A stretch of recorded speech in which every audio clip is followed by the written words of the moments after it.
Eu falei que tem sotaque na FCJ, né? Mas agora vocês vão ver sotaque de verdade, porque nós vamos falar de internacionalização. Como que o modelo de Corporate Ventures e FCJs pelo mundo tem ajudado as startups a encontrarem novos mercados por meio do soft landing? E esse é o tema do próximo painel. E quem que a gente chama primeiro? O CEO da Bridge Brasil, Sérgio Campos. E Rodrigo Baez, CEO, FCJ México. Sejam bem-vindos.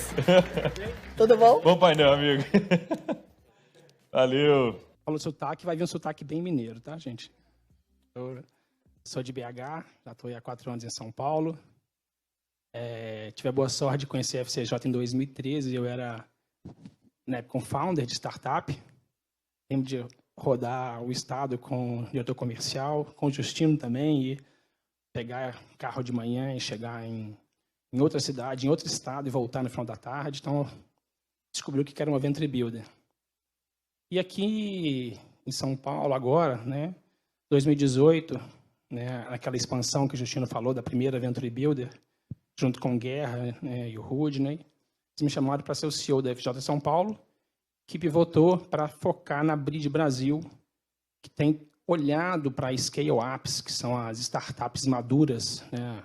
Startups aí com 30, 50, 100 pessoas, que já captaram, buscando expansão de outros países para cá, né?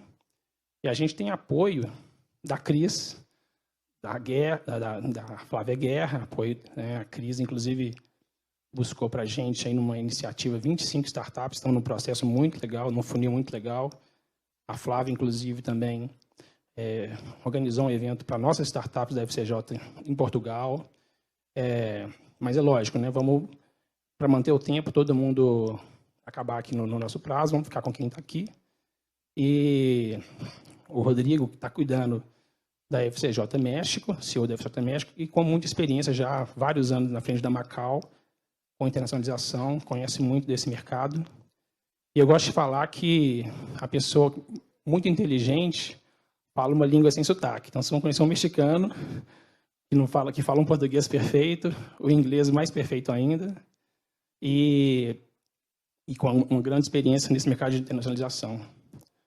Rodrigo, conta para a gente um pouquinho aí, né, da sua experiência e os desafios, né? Eu sei que você tem uma pegada cultural que você gosta de olhar quando está olhando para as startups, para os business, né, de modo geral. Conta para a gente um pouquinho dessa experiência aí, o que você olha quando está buscando ajudar essas startups a internacionalizar.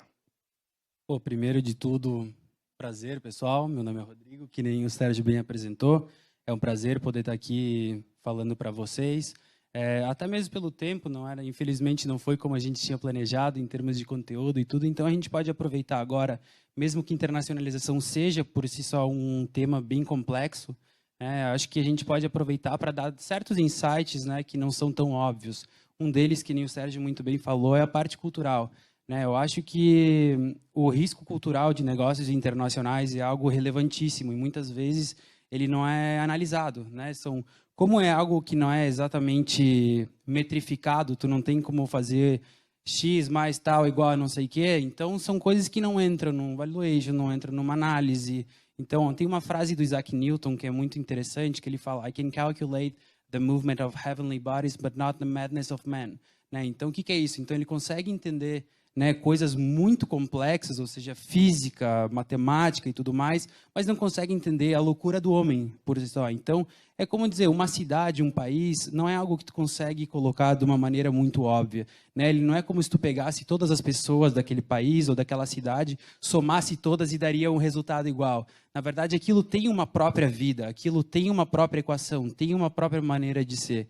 E quando a gente está falando em internacionalização, muitas coisas, principalmente quando a empresa está querendo entrar, elas pensam em algo óbvio. Traduz a plataforma, né? Faz algumas coisas óbvias, pensa em tributação, obviamente, que é algo muito relevante.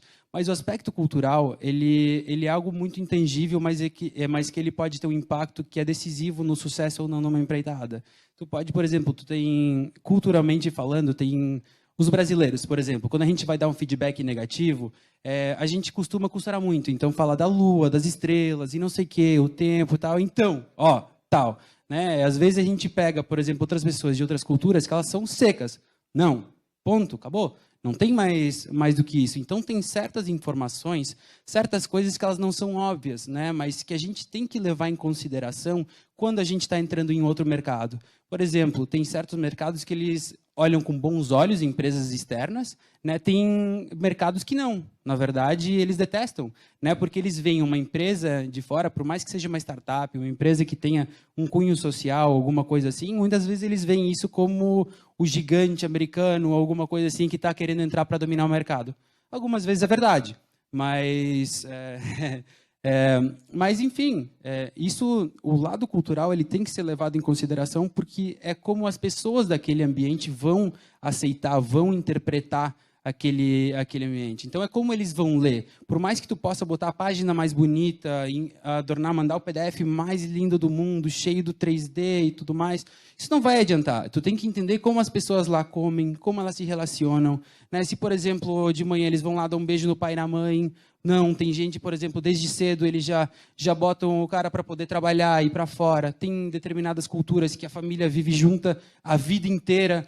Casa, tem filho, tem isso e aquilo, todas estão dentro. Então, quando tu pensa em levar um negócio para fora, isso são coisas muito relevantes a se considerar. Eu acho que uma das maneiras mais interessantes que a gente tem para poder vencer esse gap cultural é justamente encontrar um parceiro local, né? Porque, querendo ou não, o parceiro local ele seria aquela cara tua, mas com a cara de lá. Né? Então, por exemplo, agora a FCJ México, quando a gente está levando para lá, eu como mexicano, é muito mais fácil eu vender a ideia para um mexicano do que um brasileiro chegar lá, então, sou do Brasil e tal, vem cá, isso aqui, não. Então, é mais fácil quando a gente encontra um parceiro estratégico, claro, aquele que realmente agregue, assim como as startups falam, o smart money, né? Então, tu precisa de alguém que realmente agregue na equação, que tenha ou uma linha de clientes grande, ou tenha uma reputação, ou pelo menos uma pessoa de confiança, principalmente confiança, né? Porque, querendo ou não, negócios eles são baseados em confiança. Hoje, graças a Deus, a gente tem tecnologias que permitem, por exemplo, a gente criar um gap na confiança. A gente tem blockchain, tem tecnologias que nos beneficiam, que permitem com que a gente possa confiar um no outro sem que a gente necessariamente se conheça ou confie no outro. Mas em casos como internacionalização, não. Infelizmente, a gente não pode colocar um protocolo, um smart contract, alguma coisa assim, prevendo uma internacionalização propriamente dita. Então, tem várias coisas que a gente não imediatamente pensa, né? Como elas não estão 1, 0, 1 e 2, a gente deixa de aproveitar aquilo ali e na hora a gente se frustra. Às vezes por um detalhe simples, a comunicação, como deveria ter sido feita, a maneira de apresentação. Então, basicamente, isso é um pouco do que eu vejo em relação a dificuldades culturais. E uma das grandes soluções, que nem eu falei, é o parceiro local, assim como o soft landing, que a própria Bridge Brasil faz, né? Que eu acho que o Sérgio agora pode explicar melhor. Então, só muito obrigado. Não, sensacional. Isso mesmo. Legal você falou do parceiro local, né? A gente está falando aqui é um dia sobre corporate venture, né? Corporate tem o corporate, né? Tem a corporação por trás. E a gente vê, né? A gente dá um exemplo de um fundo de venture capital do Chile, que é um parceiro nosso, o eBoost, que o fundo que eles estão trabalhando agora tem um investimento japonês que falou: vocês são especialistas em levar startups para a América Latina hispanofônica, mas o Brasil tem que estar no cenário. E eles fizeram parceria com a gente para apoiá-los nesse processo. Outro caso, né, um fundo de muito sucesso, talvez de maior sucesso da Rússia, eles acho que são o 8º do sucesso em exit no mundo, que é parceiro nosso também. A gente tem aportado, porque quando a gente fecha uma corporate venture build, quais são os desafios, oportunidades a explorar? Então a gente tem pautado esses fundos, né? Os locais do mundo com ecossistemas que têm portfólios, né? Quais são as dores que a gente está buscando para resolver as dores dessas corporates? São essas. Oportunidades, essas e essas. Tem um fundo russo que indicou 8 startups, né? A gente conversou com a Feluma, de saúde, com a Pharma, então estamos conversando com uma conversa muito boa. Conversamos também com startups, uma suíça, uma startup polonesa, para a Synergy, o Leandro está vendo as negociações, está muito legal. Então, a gente tem olhado para essas dores e trabalhado para resolver e trazer startups maduras para cá, que elas têm que estar preparadas, têm que estar mais maduras para trabalhar essas equipes. Como o Rodrigo falou, a gente tem que ter 2 semanas, o dia inteiro, para falar de internalização. não dava. Então, a ideia aqui, né, somos acessíveis, né, quer conhecer mais, conecta com a gente. A Cris, diretora de expansão, sensacional. A Flávia Guerra, sensacional, conhece muito do assunto. A gente é uma rede, né? Vocês perceberam que a gente colabora.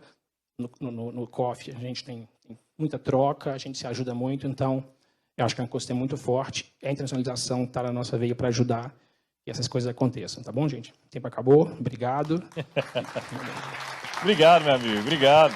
Valeu mesmo, viu? Obrigado pela compreensão aí. E lembre-se, tem coffee break, não, tem happy hour daqui a pouco, dá pra gente trocar ideia, né?